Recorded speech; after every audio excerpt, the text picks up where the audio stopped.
Ma femme a créé un groupe avec ses amis où elles évaluaient mes performances intimes. Je me suis réveillé avant elle parce que son téléphone n'arrêtait pas de vibrer. Ce n'était pas une seule notification, mais plusieurs, successives, courtes, intermittentes, comme si quelqu'un écrivait avec enthousiasme.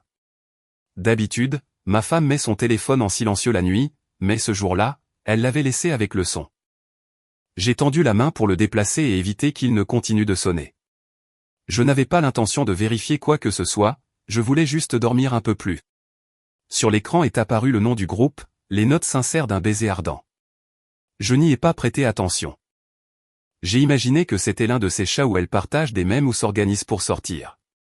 Mais ce qui a attiré mon attention, c'est le texte de prévisualisation de l'un des messages.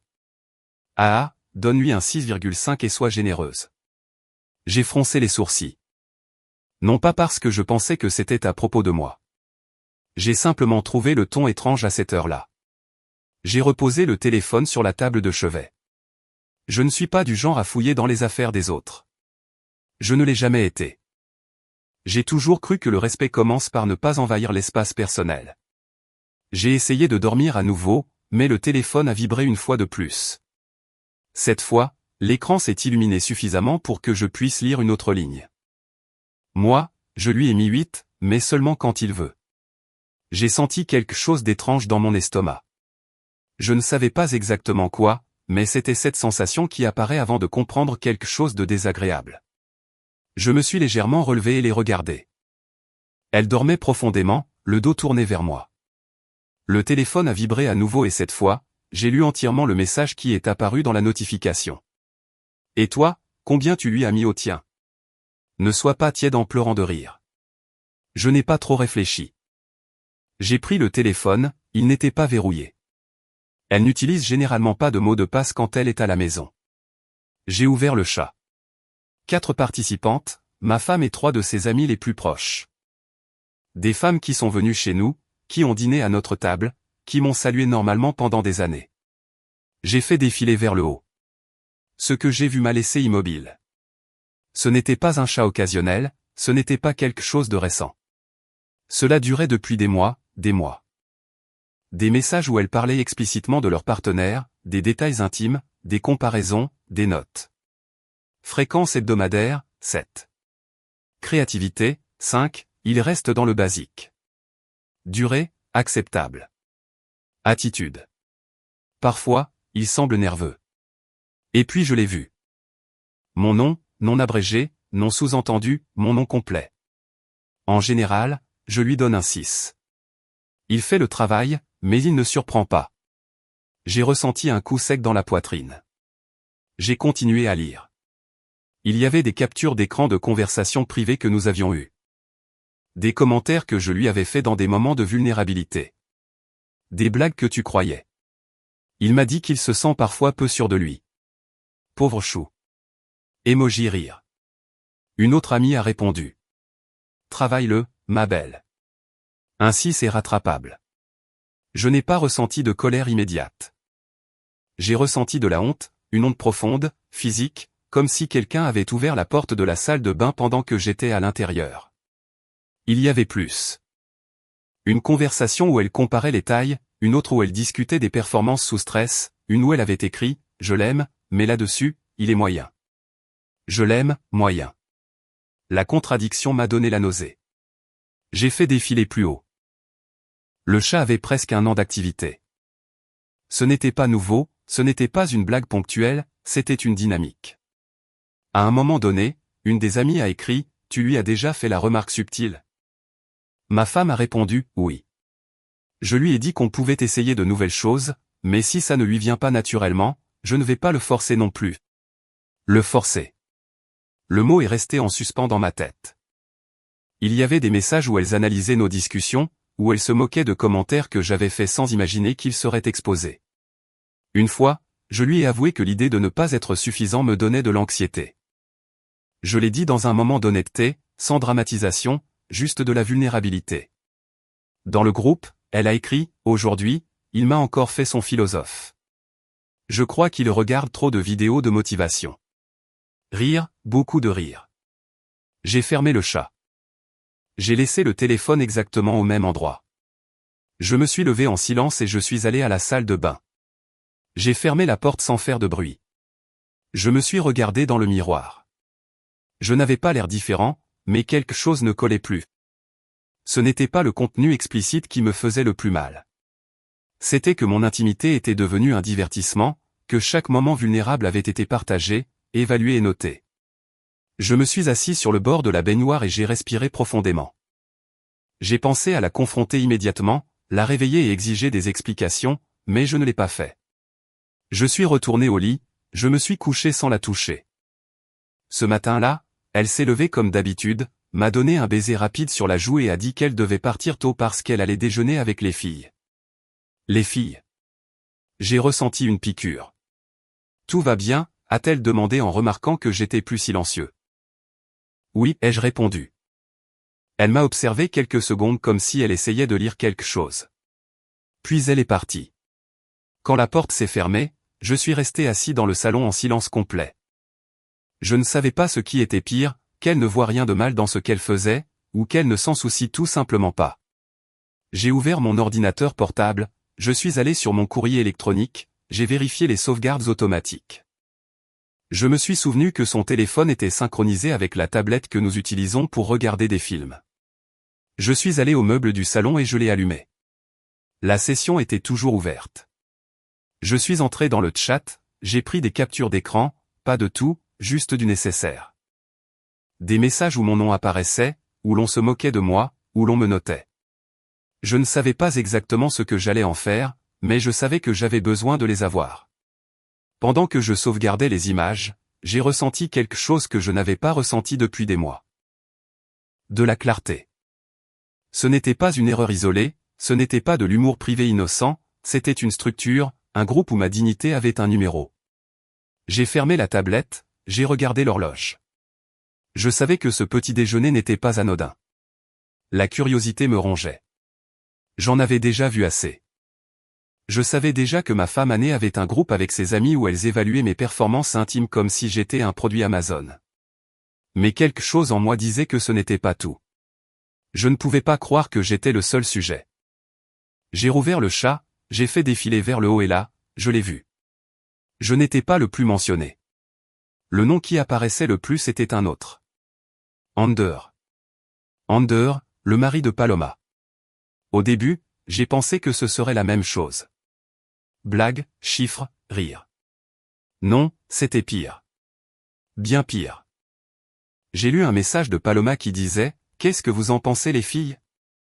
Aujourd'hui, je ne pourrais pas non plus noter Ander. Il n'a pas pu. Son petit ami n'a pas répondu de nouveau. Mon Dieu, je crois qu'il est gay. Les autres ont réagi avec des émojis de rire. Un autre message, il me sort la même excuse des antidépresseurs. Pour commencer, un vrai homme n'aurait pas besoin d'antidépresseurs. Si son enfance a été difficile et que son père a été tué aussi. Mais mon Dieu, sois un homme et arrête de pleurnicher. Cœur, visage qui pleure de rire. Ah! Je suis resté de glace. Ce n'était pas seulement de la moquerie sexuelle, c'était de l'humiliation psychologique, c'était du mépris. J'ai continué à lire. Un autre jour, les filles, Ander l'a fait aujourd'hui, mais je lui donne un 5,9. Il n'était pas très démonstratif. Je crois que c'est moi l'homme de la relation. Ah, plus de rire. Plus de notes, plus de commentaires comme si elles évaluaient du bétail. J'ai ressenti quelque chose que je n'avais pas ressenti quand j'ai lu sur moi. De la rage, oui, mais aussi de la culpabilité, parce que j'ai compris quelque chose d'horrible. Moi, au moins, je pouvais me défendre. Ander ne savait rien. Ni Eric, ni Rick. Les noms ont commencé à se répéter. Eric, le mari de Lucia. Rick, le mari de Diana, et moi, Lucio, le mari d'Anne. Nous étions tous les quatre des sujets récurrents. J'ai tout capturé, pas seulement ce qui me concernait, tout. Les moqueries sur la dépression d'Ander, les critiques sur la taille de Rick, les plaintes sur la paresse d'Eric, les comparaisons entre nous, les captures ont rempli ma galerie, mes mains tremblaient. Je ne pouvais pas garder ça pour moi. J'ai d'abord écrit à Ander. Je ne savais pas comment commencer. J'ai juste mis, mon pote, j'ai besoin de te parler. C'est urgent. Nous nous sommes vus ce soir-là. Quand je lui ai montré les captures, son visage s'est transformé en quelques secondes. D'abord l'incrédulité, puis le silence. Puis un geste que je n'oublierai jamais. Quelque chose s'est brisé en lui. Je pensais qu'elle me comprenait, a-t-il dit à voix basse, toujours avec son visage de gentille fille, et il s'avère que c'est ça. Il n'a pas crié, il n'a pas frappé la table, il a continué à regarder le sol et c'était pire. Ensuite, nous avons appelé Eric. Nous nous sommes réunis tous les quatre. Je leur ai tout montré. Rick est devenu rouge de fureur. Eric serrait les dents, mais Ander semblait dévasté. Je prends des antidépresseurs, a-t-il dit. Paloma, c'est pour mon père. Elle sait qu'il a été tué quand j'avais 14 ans. Elle sait ce que cela m'a fait. Personne n'a su quoi dire. Là, j'ai compris que ce n'était plus une mauvaise blague, c'était de la violence émotionnelle, psychologique, systématique. Rick a parlé le premier. Et maintenant, qu'est-ce qu'on fait? Eric a dit, on les affronte. J'ai secoué la tête. Non, si on les affrontait une par une, elle le nierait. Elle dirait que c'était de l'humour, qu'on exagérait, qu'on était insécure, qu'on ne supportait pas une blague. Alors je l'ai proposé. Un plan, non pas pour les détruire, non pas pour les rendre virales, non pas pour les humilier sur les réseaux, non, quelque chose de plus simple, quelque chose de plus direct. On les réunit, dis-je. Et ensuite, demanda Rick. Et on les note. Silence. Quoi, dit Eric. Comme elles le font avec nous. On les fait toutes s'asseoir, on leur montre les captures et ensuite on les note devant elles surtout. Caractère, empathie, respect, humanité. Rick a souri pour la première fois. Eric a lâché un rire sec, mais Ander a levé les yeux. Je ne veux pas l'humilier, a-t-il dit. Et là, j'ai compris quelque chose d'important. Ce n'était pas une vengeance, c'était un miroir. Nous voulions qu'elles ressentent ce que l'on ressent, qu'elles entendent un chiffre, qu'elles voient un rire, qu'elles sentent que leur intimité se transforme en divertissement. Nous avons tout planifié. Une invitation normale, un dîner de couple. Rien de suspect. Je me chargerai de projeter le chat à la télévision. Eric apporterait des impressions. Rick enregistrerait la réaction, non pas pour la publier, mais pour qu'elle ne puisse rien nier après. Ander n'a demandé qu'une chose, qu'on leur demande d'abord si elles trouveraient juste que nous les évaluions entre amis. Nous avons accepté. Ce serait l'entrée. Elles ne savaient pas ce qui les attendait. Et pour la première fois depuis des semaines, j'ai dormi tranquille, non pas parce que je me sentais supérieur, mais parce que je n'étais plus seul. Cela avait cessé d'être mon humiliation. C'était devenu quelque chose de plus grand. 4 hommes qui croyaient avoir des mariages normaux. 4 hommes qui ont découvert qu'ils étaient des sujets de moquerie privée. Nous ne voulions pas les détruire. Nous voulions qu'elles comprennent. Le dîner a commencé normalement. Trop normalement. Des rires forcés, des verres remplis, des commentaires triviaux. J'étais prêt à suivre le plan. Poser la question initiale, projeter les captures, exposer le groupe. Mais Ander était différent, pas nerveux, il tremblait, non pas de peur, mais de rage. Il s'est levé avant l'heure. Il a levé son verre. Les amis, dit-il, puisque nous sommes tous ici, qu'est-ce que vous diriez de faire un jeu? Les femmes se sont regardées. Paloma a souri avec confiance. Quel jeu? Ander a respiré profondément et puis il a lâché. Évaluons comment nos femmes font l'amour. L'air est devenu épais. Personne n'a ri. Personne n'a compris au début. Ander a continué sans regarder personne. Je commence. La mienne, à vrai dire, je ne l'aime pas tant que ça. J'ai l'impression qu'elle a grossi depuis qu'elle ne travaille plus.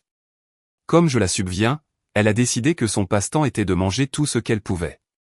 Parfois, je veux le faire par devoir. Mais mon ami ne s'excite pas avec les grosses. Silence absolu. Paloma est devenue blanche. Qu'est-ce qui te prend? Tu es fou? Ander l'a regardé pour la première fois et il n'y avait plus d'amour dans ce regard.